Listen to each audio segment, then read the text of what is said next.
നമ്മുടെ രാജ്യം 75ാം സ്വാതന്ത്ര്യദിനം ആഘോഷിക്കുകയാണ്. ഇന്നൊരു ദിവസം ഒരുപക്ഷെ ഏറ്റവും കൂടുതൽ ഉപയോഗിക്കപ്പെടുന്ന അല്ലെങ്കിൽ തിരയുന്ന ഒരു വാക്ക് സ്വാതന്ത്ര്യം എന്നുള്ളതായിരിക്കും. സ്വാതന്ത്ര്യത്തിന് തത്തുല്യമായിട്ട് ഇംഗ്ലീഷിൽ 3 പദങ്ങൾ ഉപയോഗിക്കുന്നതായിട്ട് നമുക്കറിയാം. അത് ഇൻഡിപെൻഡൻസ്, ഫ്രീഡം ആൻഡ് ലിബർട്ടി. ആധുനിക മാനവിക മൂല്യങ്ങളുടെ അടിസ്ഥാന ശിലകളായിട്ട് 3 ദർശനങ്ങൾ പലപ്പോഴും പറയാറുണ്ട്.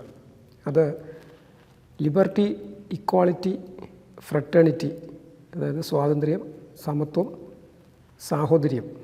ഇത് 3മാണ്. 18ാം നൂറ്റാണ്ടിൻ്റെ ഒടുക്കം ഫ്രഞ്ച് വിപ്ലവത്തിൻ്റെ ഗതി നിർണയിച്ച മുദ്രാവാക്യങ്ങളിൽ ഏറ്റവും പ്രധാനപ്പെട്ട ഒന്നായിട്ടാണ് ഇത് പൊതുവെ കരുതപ്പെടുന്നത്. പക്ഷേ വാസ്തവത്തിൽ അതിനൊക്കെ വളരെ മുമ്പ് തന്നെ റൂസോയുടെയും ലോക്കയുടെയൊക്കെ ചിന്തകളിലും ദർശനങ്ങളിലും അവരുടെ പുസ്തകങ്ങളിലുമൊക്കെ ഈ 3 ദർശനങ്ങൾ നമുക്ക് കാണാം. അതായത് ലിബർട്ടി, ഇക്വാളിറ്റി, ഫ്രട്ടേണിറ്റി.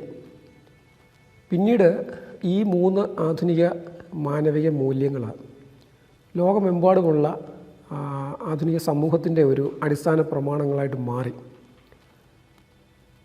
കൗതുകകരമായൊരു കാര്യം, നമ്മുടെ സ്വതന്ത്ര ഭാരതത്തിൻ്റെ ഭരണഘടനയുടെയും അടിസ്ഥാന ശിലകളായിട്ട് ഈ 3 ദർശനങ്ങളെ നമുക്ക് കാണാൻ പറ്റും.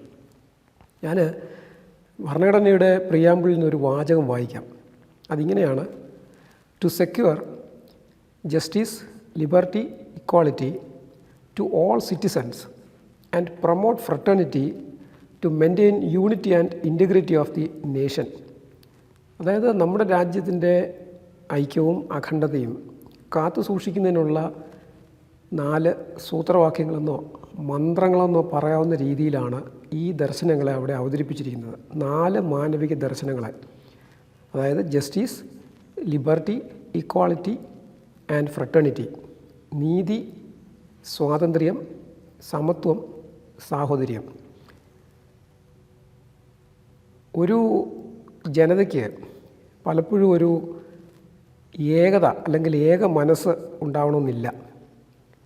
നമ്മുടെ സ്വാതന്ത്ര്യ സമരക്കാലത്ത് അന്നത്തെ ആളുകൾക്ക് ഒരു ഏകത അല്ലെങ്കിൽ ഏക മനസ്സ് ഉണ്ടാക്കുന്നതിന് വേണ്ടി അന്നത്തെ നേതാക്കന്മാർ അല്ലെങ്കിൽ തത്വചിന്തകന്മാർ, കലാകാരന്മാർ, സാഹിത്യകാരന്മാരൊക്കെ വളരെയധികം പ്രയത്നിച്ചിട്ടുണ്ട്. അവരുടെ പ്രയത്നം സഫലമായി അന്നത്തെ ആളുകൾക്കൊരു ഏക മനസ്സുണ്ടായി. ആ ഏക മനസ്സിൻ്റെ ഫലമാണ് നമ്മുടെ രാജ്യത്തിന് ലഭിച്ച സ്വാതന്ത്ര്യവും നമ്മൾ ഇന്ന് കാണുന്ന രാജ്യം, അതായത് അഖണ്ഡ ഭാരതം എന്നൊക്കെ പറയുന്ന ഈ രാജ്യത്തിൻ്റെ ഏകതയും ഒക്കെ അന്നത്തെ ആളുകൾക്കുണ്ടായ ഏക മനസ്സിൻ്റെ ഫലമാണ്. യൂറോപ്പിലെ ഏറ്റവും വലിയ ചിന്തകന്മാരിൽ, എഴുത്തുകാരിൽ ഒരാളെന്ന് കരുതപ്പെടുന്ന എറിക് ഹെല്ലറുടെ വളരെ പ്രസിദ്ധമായൊരു പുസ്തകമുണ്ട്. ആ പുസ്തകത്തിൻ്റെ പേരിങ്ങനെയാണ്: ഡിസ്ഇൻഹെറിറ്റഡ് മൈൻഡ്, അതായത് പൈതൃക ഭ്രഷ്ടമാക്കപ്പെട്ട മനസ്സ്. യൂറോപ്പിന് വന്നു ഭവിച്ച ഒരു വലിയ വിപത്തിനെക്കുറിച്ചാണ് ഈ എറിക് ഹെല്ലർ ഇവിടെ വിലപിക്കുന്നത്. എറിക് ഹെല്ലർ ഒരു ജർമ്മൻ തത്വചിന്തകനാണ്. അദ്ദേഹം ഏകദേശം 80ാമത്തെ വയസ്സിൽ 1990 അദ്ദേഹം മരണമടഞ്ഞത്. അദ്ദേഹം വിലപിക്കുന്നത് യൂറോപ്പ്, പ്രത്യേകിച്ച് 20ാം നൂറ്റാണ്ടിൽ യൂറോപ്പിന് സംഭവിച്ച ഒരു ആപത്തിനെ കുറിച്ചാണ് അദ്ദേഹം പറയുന്നത്. അതിന് പൈതൃകം ഉണ്ടായിരുന്നു, വളരെ സമ്പന്നമായൊരു പൈതൃകം ഉണ്ടായിരുന്നു. പക്ഷേ ഈ പൈതൃകം യൂറോപ്പ് നഷ്ടമാക്കി കളയുകയോ അല്ലെങ്കിൽ അതിനെ വികലമാക്കിയിട്ട് നഷ്ടമാകുന്നതിന് തുല്യമാക്കുകയോ ചെയ്തു എന്നാണ് എറിക് ഹെല്ലർ വിലപിക്കുന്നത്. വാസ്തവത്തിൽ ഇപ്പോൾ നമ്മുടെ രാജ്യത്തെക്കുറിച്ചും ഒരു പക്ഷേ നമുക്ക് ഇങ്ങനെ ഭീതിതമായൊരു അവസ്ഥയുണ്ട്. വളരെ സമ്പന്നമായ സമൃദ്ധമായ ഒരു പൈതൃകം നമുക്കുണ്ട്. ആ പൈതൃകത്തെ നമ്മൾ നഷ്ടപ്പെടുത്തി കളയുകയോ അല്ലെങ്കിൽ അതിനെ വികലമാക്കിയിട്ട് അതിനെ നഷ്ടപ്പെടുന്നതിന് തുല്യമാക്കി കളയുകയോ ചെയ്തു എന്ന് നമ്മളും ഭയപ്പെടേണ്ടിയിരിക്കുന്നു. നമ്മുടെ പൈതൃകത്തെക്കുറിച്ച് പറയുമ്പോൾ അത് പലപ്പോഴും അത് സ്മാരകങ്ങളോ ചിഹ്നങ്ങളോ അല്ല. നേരത്തെ പറഞ്ഞതുപോലെ ചില ദർശനങ്ങളാണ്. ഒരു വളരെ പ്രധാനപ്പെട്ട ഒരു ഏകതാ ദർശനം നമ്മുടെ പുരാതന ശ്ലോകങ്ങളിൽ കാണുന്നുണ്ട്. അങ്ങനെ അനേകം ശ്ലോകങ്ങളുണ്ട്. അതിലൊന്ന് ഇങ്ങനെയാണ്: സമാനോ മന്ത്രസമിതി സമാനി, സമാനോ മനസഹചിത്തം യേഷാം, സമാനം മനസ്തുവോ മനോ യഥാ വസു സഹാസതി. അതായത് ഒരു ജനതയ്ക്ക് അല്ലെങ്കിൽ ഒരു സമൂഹത്തിന് ഒരു മനസ്സും ഒരു ചിന്തയും ഒരു ശബ്ദവും ഒരു ലക്ഷ്യവും ഉണ്ടാകണം. പക്ഷേ ഇത് ഒരുപക്ഷെ തെറ്റിദ്ധരിക്കപ്പെടാൻ സാധ്യതയുള്ള ഒരു ദർശനമാണ്, അല്ലെങ്കിൽ വളച്ചൊടിക്കപ്പെടാനും സാധ്യതയുള്ള ഒരു ദർശനമാണ്.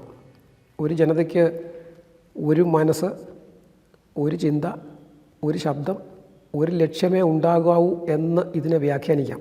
അങ്ങനെയല്ല, ഒരു ജനതയ്ക്ക് ഒരു മനസ്സുണ്ടാവണം, ഒരു ശബ്ദം ഉണ്ടാകണം, ഒരു ലക്ഷ്യം ഉണ്ടാകണം എന്നാണ് ഉദ്ദേശിക്കുന്നത്. സ്വാതന്ത്ര്യ സമരക്കാലത്ത് അതാണ് സംഭവിച്ചത്. അവർക്കൊരു ലക്ഷ്യമുണ്ടായി, ഒരു മനസ്സിൽ നിന്ന് ഒരു ലക്ഷ്യമുണ്ടായി. ആ ലക്ഷ്യം സ്വാതന്ത്ര്യം എന്നുള്ളതായിരുന്നു. അതാണ് ഫലപ്രാപ്തിയിലെത്തിയത്. അപ്പോൾ ഇതാണ് നമ്മുടെ ഭാരതീയ ഏകതാ ദർശനങ്ങളിൽ ഏറ്റവും പ്രധാനപ്പെട്ട ഒന്ന്. അപ്പോൾ ഞാൻ പറഞ്ഞു വരുന്നത് ഇതാണ്, നമ്മുടെ മഹത്തായ പൈതൃകം ഇതുപോലുള്ള ഏകതാ ദർശനങ്ങളിലാണ് ഉള്ളത്. അപ്പോൾ നമ്മുടെ ഭരണഘടനയിൽ തന്നെ നമ്മൾ ചെയ്തിരിക്കുന്നത് ഈ മഹത്തായ ദർശനങ്ങളിലേക്ക് ആധുനികമായിട്ടുള്ള മാനവിക മൂല്യങ്ങൾ സന്നിവേശിപ്പിച്ചിരിക്കുകയായിരുന്നു. അപ്പോൾ അതിലേറ്റവും പ്രധാനപ്പെട്ട ഒരു മാനവിക മൂല്യമാണ് സാഹോദര്യം എന്നുള്ളത്. അപ്പോൾ നമ്മുടെ ഇന്നത്തെ രാജ്യത്തിൻ്റെ അവസ്ഥ നമ്മൾ നോക്കിയാൽ നമുക്കറിയാം, സാഹോദര്യത്തിന് വലിയ തോതിലുള്ള കോട്ടം നമുക്ക് സംഭവിച്ചിട്ടുണ്ട്. പക്ഷേ ഇത് പലപ്പോഴും കണക്കാക്കാതാണ് നമ്മൾ നമ്മുടെ ഐക്യത്തെക്കുറിച്ചും അഖണ്ഡതയെക്കുറിച്ചും വിലപിക്കുന്നത്. അപ്പോൾ നമ്മുടെ ഐക്യവും അഖണ്ഡതയും തകരുന്നതിനുള്ള ഒരു പ്രധാനപ്പെട്ട കാരണം നമ്മുടെ പുരാതനമായ ഭാരതീയ ദർശനങ്ങൾ പരിശോധിച്ചാലും ഏറ്റവും ആധുനികമായിട്ടുള്ള നമ്മുടെ ഭരണഘടന പരിശോധിച്ചാലും നമുക്ക് മനസ്സിലാകുന്നത് ഇതിൻ്റെയൊക്കെ അടിസ്ഥാനം നമ്മുടെ ഭരണഘടനയുടെ തന്നെ അടിസ്ഥാനമായിട്ട് നമ്മൾ നിർവചിക്കപ്പെട്ടിരിക്കുന്ന സമത്വം, സാഹോദര്യം പോലെയുള്ള ദർശനങ്ങളിൽ നിന്ന് നമ്മൾ പിന്നോക്കം പോയി എന്നുള്ളതാണ്. ജീസസിനോട് ഏറ്റവും പ്രധാനപ്പെട്ട കൽപ്പന ഏതാണ് എന്ന് ചോദിക്കുന്നുണ്ട്. വാസ്തവത്തിൽ ജീസസിനെ കുരിക്കുന്നതിന് വേണ്ടി ചോദിച്ചൊരു ചോദ്യമാണ്. അപ്പോൾ 10 കൽപ്പനകളിൽ ഒന്ന് പറയുമെന്ന് കരുതിയാണ് ചോദിച്ച ആളുകളത് ഉന്നയിക്കുന്നത്. പക്ഷേ ജീസസ് വളരെ കൗതുകകരമായൊരു ഉത്തരമാണ് കൊടുത്തത്. നിങ്ങൾ തമ്മിൽ സ്നേഹിക്കുക, ഇതാണ് ഏറ്റവും പ്രധാനപ്പെട്ട കൽപ്പനയെന്ന് ജീസസ് പറയുന്നു. അപ്പോൾ ഇങ്ങനെ ജീസസ് 11ാമത്തെ ഒരു കൽപ്പന നൽകുകയാണ്. വാസ്തവത്തിൽ ഈ 11ാമത്തെ കൽപ്പന പിന്നീട് ക്രിസ്തു മതത്തിൻ്റെ അടിസ്ഥാനമായിട്ട് മാറി. ഒരിക്കൽ ശ്രീനാരായണ ഗുരുവിനോട് ഒരു ചോദ്യം ഉന്നയിക്കപ്പെടുന്നുണ്ട്. ഇന്ത്യയിൽ 100 കണക്കിന് മതങ്ങളുണ്ട്. ഈ മതങ്ങൾ തമ്മിൽ വളരെയധികം വ്യത്യാസങ്ങളുണ്ട്. പക്ഷെ അപ്പോഴും നിങ്ങൾ ഈ ഒരു മതം എന്ന് പറയുന്ന ആശയം എങ്ങനെയാണ് പ്രായോഗികമാകുക എന്ന് ചോദിക്കുന്നുണ്ട്. അപ്പോൾ ശ്രീനാരായണ ഗുരു പറയുന്ന മറുപടി വളരെ മനോഹരമായൊരു മറുപടിയാണ്. അദ്ദേഹം ഇങ്ങനെയാണ് പറയുന്നത്. ഒരു ഉദാഹരണം ഞാൻ പറയാം.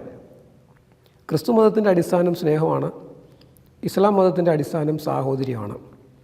സ്നേഹമില്ലാതെ സാഹോദര്യമോ സാഹോദര്യമില്ലാതെ സ്നേഹമോ എങ്ങനെയാണ് ഉണ്ടാവുക? അപ്പോൾ ഇത് തന്നെയാണ് നമ്മുടെ ഭരണഘടനയിലും പറഞ്ഞിരിക്കുന്നത്. നമ്മുടെ രാജ്യത്തിൻ്റെ ഐക്യവും അഖണ്ഡതയും ഒക്കെ നിലനിൽക്കുന്നത് നേരത്തെ പറഞ്ഞ ആധുനിക മാനവിക മൂല്യങ്ങളായ നീതിയും സ്വാതന്ത്ര്യവും സമത്വവും സാഹോദര്യത്തിലുമാണ് എന്ന് ഈ സ്വാതന്ത്ര്യദിനം കൂടെ നമ്മളെ ഓർമ്മിപ്പിക്കുകയാണ്.